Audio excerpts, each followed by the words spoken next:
सबसे पहले हम कोरोना महामारी के बारे में बात करेंगे। हम कोरोना महामारी से इस समय जूझ रहे हैं।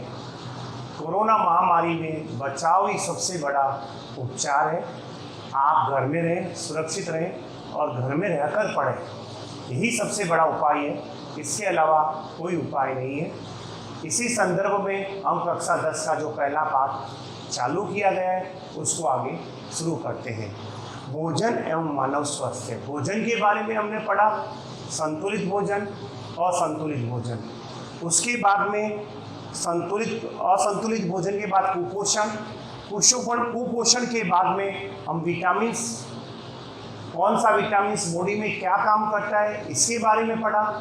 उसके बाद में प्रोटीन के बारे में पढ़ा। प्रोटीन के बाद हमने खनिज लवण के बारे में पढ़ा कि कौन सा खनिज लवण कौन सा काम करता है, इसके बारे में पढ़ा। उसके बाद में हमने एक नाड़ुक्रमी, उसके बारे में भी कल पढ़ चुके हैं कि नाड़ु से कौन सा रोग होता है, नाड़ुक्रमी होता है। और इसको ये नाड़ु रोग क्या होता है, 2000 में ये नाड़ु रोग बिल्कुल ख़त्म हो गया था। उसके बाद में आज हम पढ़ेंगे मोटापा। मोटापा कैसे होता है, मोटापा क्यों होता है। कई लोग देखते हो आप बहुत मोटे पाए जाते हैं। मोटे लोग क्यों होते हैं? अत्यधिक शरीर में वसा एकत्रित हो जाती है, उसके कारण व्यक्ति मोटा हो जाता है। शरीर में अत्यधिक वसा की एकत्रित वसा बहुत ज़्यादा हो जाती है, उसके कारण व्यक्ति मोटा हो जाता है। अब व्यक्ति का मोटापा कैसे नोट करते हैं? एक है ना बॉडी मास इंडेक्स, एक सारणी होती है।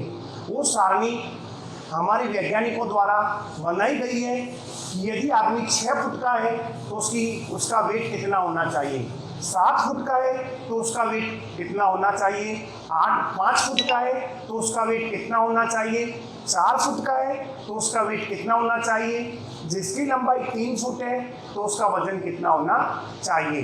लंबाई के अनुसार वजन का माप, उसको कहते हैं बॉडी मास इंडेक्स, BMI, यानी जितनी लंबाई के अनुसार मानव भार। लंबाई जितनी है मानव भार उतना ही होना चाहिए। मोटापा होने के कारण आपको सबसे पहले मधुमेह रोग, जिसको आप डायबिटीज कहते हो, आपके शरीर से वापस डायबिटीज, आपको जो शुगर की बीमारी होती है मोटापे के कारण होती है।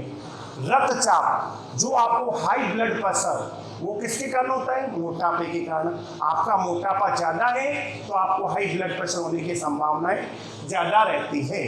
आपको हार्ट अटैक, हार्ट का रोग, आपको जो हार्ट है वो भी मोटापे के कारण आपको होने की संभावना रहती है। श्वास की समस्या, ये भी मोटापे के कारण होने की बीमारी, ये बीमारी आपको मोटापे के कारण होती है। अब मोटापा के कारण क्या होता है? आप भोजन का सेवन तो ज़्यादा कर रहे हैं लेकिन खर्च नहीं कर रहे हैं, आप काम नहीं कर रहे हैं और खा ही रहे हैं, तो क्या होता है? अत्यधिक सेवन और उसका खर्चा बहुत कम, तो क्या होगा? आप एक गुल्लक लेते हो, गुल्लक में से आप निकालते बहुत कम हो लेकिन डालते बहुत ज़्यादा हो, तो क्या होगा? गुल्लक जल्दी भर जाएगा और धीरे धीरे। तो इसी प्रकार से ऊर्जा सेवन तो आप ज़्यादा कर रहे हैं लेकिन ऊर्जा का जो खर्च है वो बहुत ही कम कर रहे हैं। इसके कारण आपको मोटापा होने की संभावनाएं बढ़ जाती है।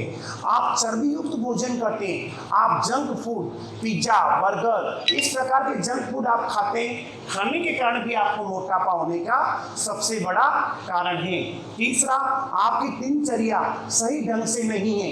आप दिन भर सोते रहते हो, इधर बैठे, आप शरीर से मेहनत नहीं करते हो, आप प्राणायाम नहीं करते हो, आप योग नहीं करते हो, तो भी आपका मोटापा बढ़ने का सबसे बड़ा कारण है। तो समझ लीजिए, मोटापा शरीर में अत्यधिक वसा बढ़ जाती है तो मोटापा होता है। मोटापा क्यों होता है? शरीर में अत्यधिक वसा बढ़ जाती है, इसके कारण मोटापा होता है। मोटापा क्यों होता है? हमारा ऊर्जा सेवन और ऊर्जा खर्च में यदि संतुलन नहीं रहता है तो मोटापा बढ़ता है। मोटापा दूसरा, हम जंक फूड, वो मोटापा कैसे? जंक फूड खाने से और आप चर्बी युक्त भोजन खाते हो तो मोटापा बढ़ जाता है, और दिनचर्या का सही ढंग से दिनचर्या नहीं करते हो, आप दिन भर सोते रहते हो, खाया सोया, तो भी आपका मोटापा होने का सबसे बड़ा कारण रहता है।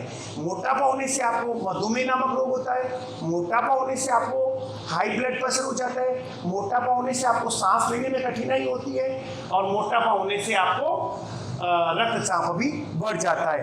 तो इसमें आपके रक्तचाप जो एक प्रश्न आया है कि रक्तचाप, इसका इसमें जिक्र किया गया इस पाठ में।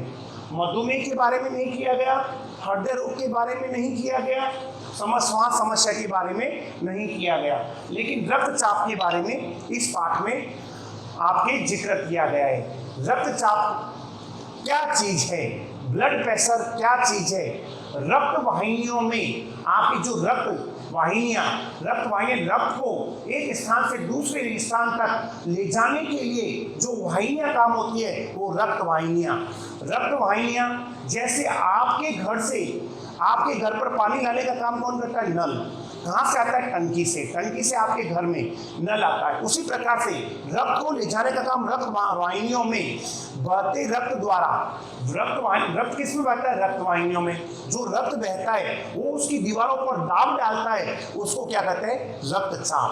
रक्त वाहिनियों जिसमें रक्त बहता है उसके ऊपर रक्त द्वारा उसकी दीवारों पर जो दबाव डाला जाता है उसको क्या कहते हैं? रक्तचाप। रक्त वाहिनियों पर बहता हुआ रक्त जो दबाव डालता है उसे हम क्या कहते हैं? रक्तचाप।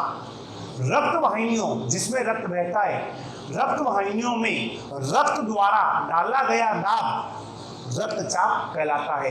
दाब ज्यादा पड़ता है तो क्या होता है? उच्च रक्तचाप। कम पड़ता है तो निम्न रक्तचाप, और बराबर नॉर्मल है तो आपका रक्तचाप आपका नॉर्मल होता है। यदि रक्तचाप दबाव डाला, रक्त वाहिनियों में जो रक्त है वो ज्यादा दबाव डालता है तो आपको हाई ब्लड प्रेशर होता है, कम दबाव डालता है तो निम्न ब्लड प्रेशर होता है। और एक सामान्य व्यक्ति का रक्तचाप 120/80 mm होता है। एक सामान्य व्यक्ति का रक्तचाप 120/80 होता है। ऊपर के रक्तचाप को सिस्टोलिक कहते हैं, नीचे के रक्तचाप को डायस्टोलिक कहते हैं। इसको ऊपर वाले को सिस्टोलिक, नीचे वाले को डायस्टोलिक। और इसको नापने का काम मैनोमीटर या रक्तचाप मापी का उपयोग करते हैं। आपसे पूछा जाए रक्तचाप नापने वाले यंत्र का क्या नाम है तो आप कहोगे स्थायी मैनोमीटर या रक्तचाप मापी, दोनों में से एक। और दूसरा, एक स्वस्थ व्यक्ति का ब्लड प्रेशर कितना होता है? 120/80 mm। ऊपर वाले को क्या कहते हैं? सिस्टोलिक। नीचे वालों को क्या कहते हैं? डायस्टोलिक। और रक्तचाप क्या है?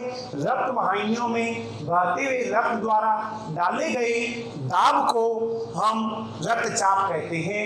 यदि दाब ज्यादा पड़ता है तो उच्च रक्तचाप, निम्न पड़ता है तो निम्न रक्तचाप।